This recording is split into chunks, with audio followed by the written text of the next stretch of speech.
How does she call him. How does she call him question का क्या meaning होता है और इसका आंसर हम इंग्लिश में कैसे देते हैं, देखते हैं आज के iFactioner के लर्निंग वीडियो ट्यूटोरियल में।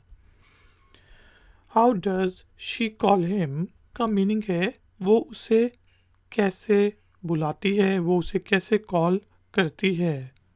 अब इसके दो डिफरेंट मीनिंग हो सकते हैं कि वो उसे कैसे कॉल करती है या उसे क्या कहकर बुलाती है।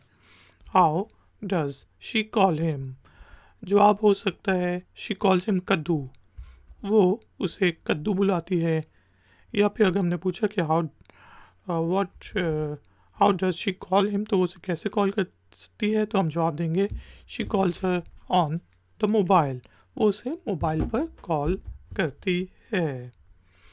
तो हमने देखा how does she call him का मीनिंग है वो उसे कैसे बुलाती है, वो उसे कैसे कॉल करती है।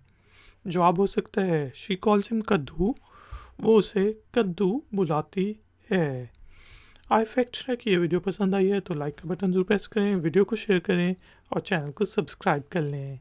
मिलते हैं नेक्स्ट वीडियो ट्यूटोरियल में।